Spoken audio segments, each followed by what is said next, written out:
This is Dan KG7PAR with ICS controllers. Today I'm going to show you a quick video on a repeater setup that we got in the mail to get some assistance with setting up.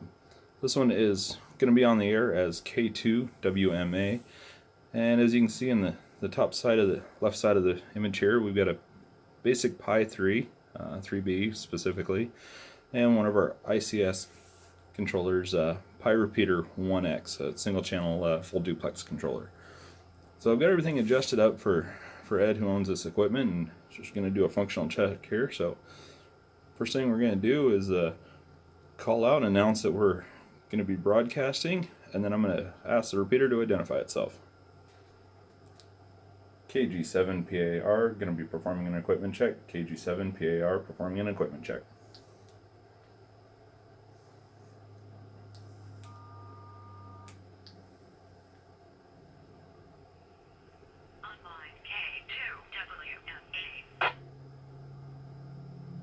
Okay, and as you can see there, it identified nicely. Everything's sounding good.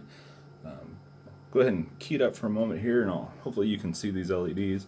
But right next to the USB ports, there's a small green LED, and what that indicator is that's the pull-up voltage on your push-to-talk coming from your transmit radio.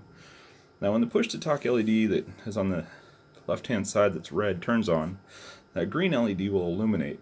This is a double check on the system, and this is also present on the two-port controller.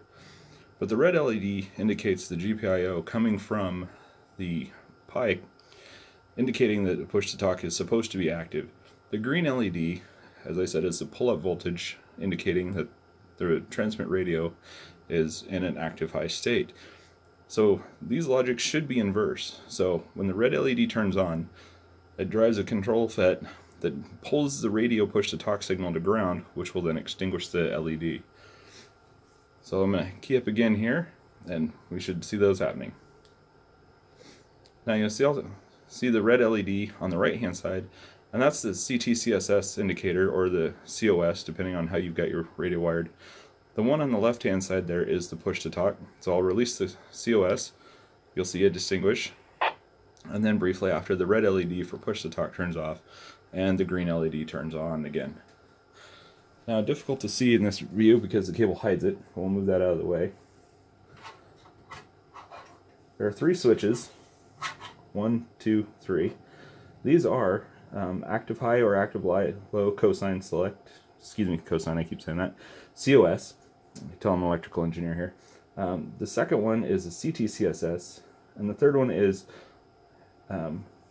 flat audio or emphasized audio select. And those are just basic toggle switches left and right. We've also got a 20-pin header here. The left-hand side, as you're reviewing it, are 8 channels of ADC, and then the right-hand 10 are 8 GPIO pins that are brought out to help get you some more I/O since the Pi header has been consumed. So, fairly featured for such a tiny board.